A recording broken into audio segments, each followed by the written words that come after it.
mempelajari perkembangan teknologi berdasarkan ilmu pengetahuan.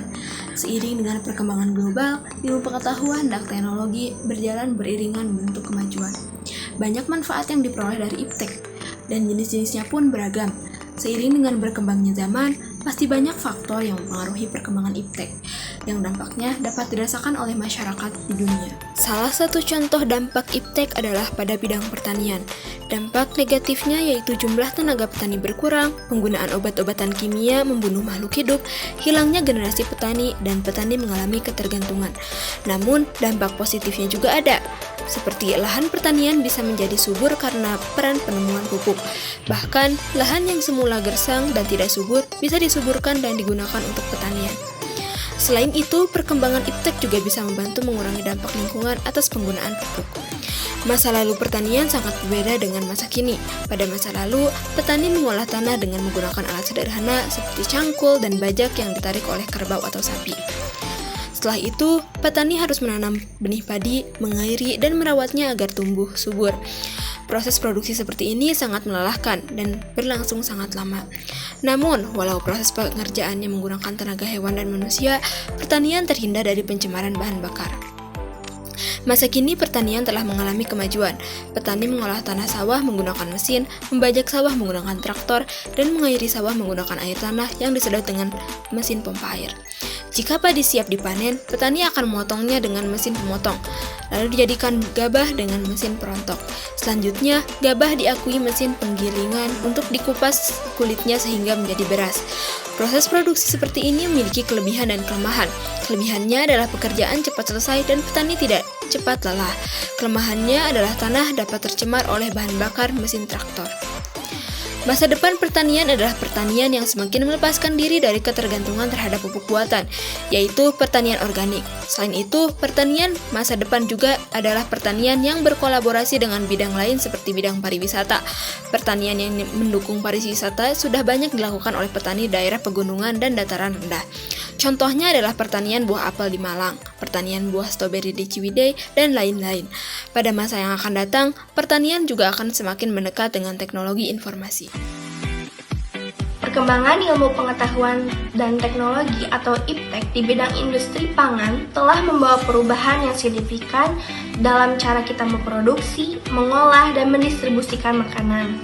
Sebagai salah satu sektor yang paling penting bagi keberlangsungan kehidupan umat manusia, industri pangan tidak dapat dipisahkan dari inovasi dan kemajuan teknologi.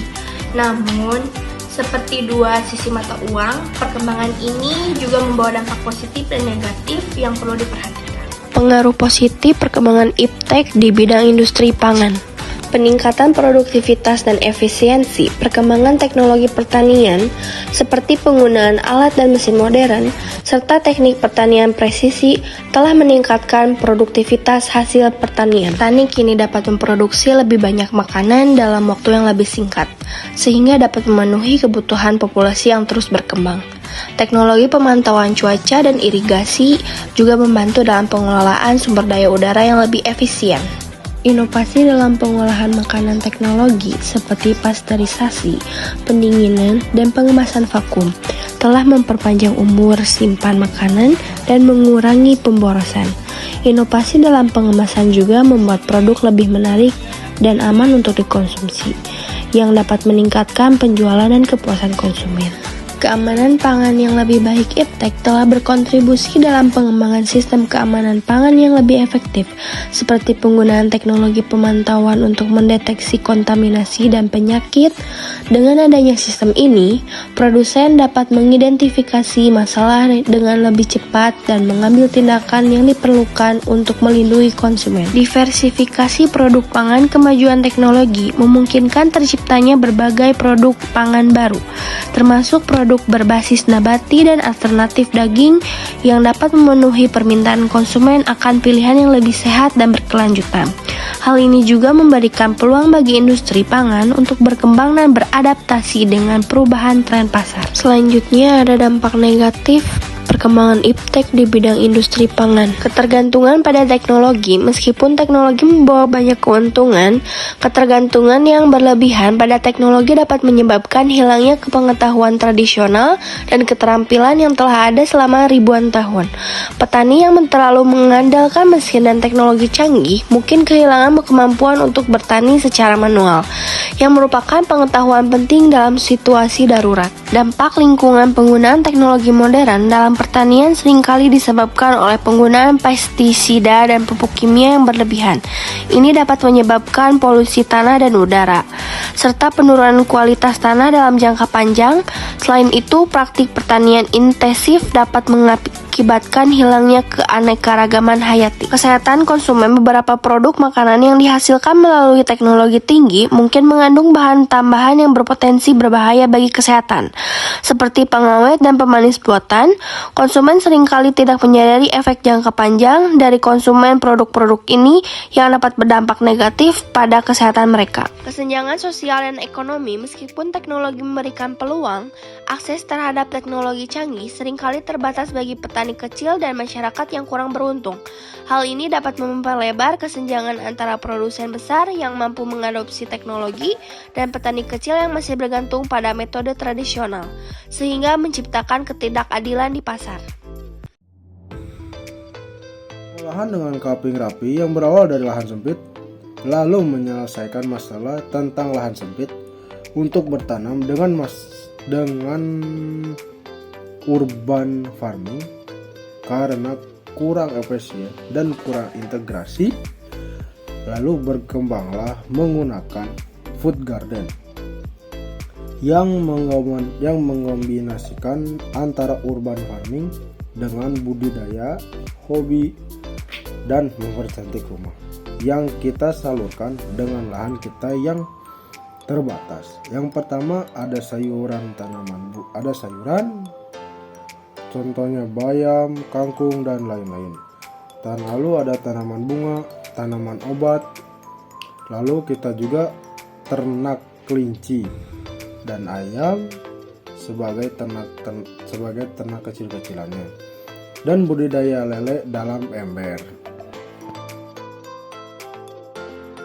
Indonesia dikenal sebagai negara agraris berdasarkan data Badan Pusat Statistik pada awal pertama 2024. Pertanian menyerap tenaga kerja terbanyak di Indonesia. Dari 139 juta penduduk yang bekerja, hanya 28%-nya bekerja sektor pertanian. Namun banyak yang tidak mengetahui selama puluhan tahun benih tanaman yang menjadi cikal bakal tumbuhnya komunitas pertanian yang beredar di Indonesia. Tentunya kemajuan iptek pasti akan melibatkan masyarakat, karena masyarakat merupakan peran dalam perkembangan iptek. Di dalam bidang industri pangan, perkembangan iptek sudah berkembang dengan pesat. Salah satunya dalam sektor pertanian, dalam pengelolaan produksi yang melibatkan ilmu bioteknologi. Benih bioteknologi adalah benih yang dihasilkan dari tanaman yang sifatnya diubah menggunakan teknologi bioteknologi. Benih ini toleran dari herbisida dan ulat. Keunggulan ini membantu petani meningkatkan hasil yang lebih optimal dengan biaya usaha yang lebih efisien. Ratusan petani di Jember, Jawa Timur memanen jagung hibrida bioteknologi yang memiliki keunggulan dalam peningkatan produksi dan lebih mudah dalam hal perawatan dan hemat biaya produksi. Varietas jagung hibrida ini memiliki keunggulan tersendiri, yakni mampu meningkatkan produksi hingga 12 ton per hektar dibandingkan rata-rata produksi jagung nasional yang berkisar 5 ton per hektar. Tentu, ini sangat menguntungkan petani karena menghemat biaya produksi hingga 30%. Dengan kemajuan ilmu bioteknologi ini menunjukkan bahwa masyarakat aktif melakukan perkembangan iptek, khususnya untuk mengatasi ketahanan pangan. Untuk mencapai kemajuan yang berkelanjutan, masyarakat harus berkolaborasi antara ilmuwan, industri, dan pemerintah. Diharapkan kemajuan teknologi pangan ini dapat diterima dan dimanfaatkan untuk meningkatkan kualitas hidup masyarakat. Tentunya, perkembangan iptek juga melibatkan pemerintah dalam pengelolaannya. Yang saat ini terjadi dalam pemerintahan yaitu perkembangan iptek dalam industri pangan untuk swasembada. Swasembada pangan menjadi target utama dan juga prioritas dari pemerintah Prabowo Subianto untuk dicapai maksimal tahun 2027. Maka dari itu, pemerintah melakukan kegiatan usaha budidaya tanaman skala luas dengan perkembangan iptek, yaitu food estate. Langkah ini dilakukan pemerintah secara terintegrasi, mencakup pertanian, perkebunan, dan juga peternak. Salah satunya pemberlakuan infrastruktur irigasi dan pembangunan pintu utama saluran primer di Kabupaten Kapuas. Di kawasan tersebut didominasi areal tanam rawa sehingga pengaturan irigasi menjadi perhatian khusus dengan membangun pintu-pintu air masuk untuk menjaga dan mengatur kestabilan volume air untuk pembangunan infrastruktur irigasi food estate di Kabupaten Kapuas.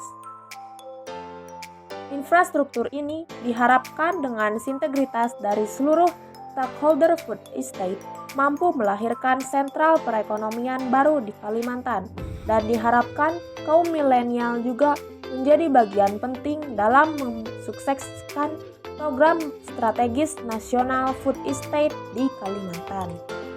Food estate diproyeksikan menjadi kekuatan utama dalam pemenuhan swasembada pangan di Indonesia. Program ini merupakan langkah nyata dari komitmen pemerintah dalam meningkatkan produktivitas pertanian dan kesejahteraan para petani di Indonesia.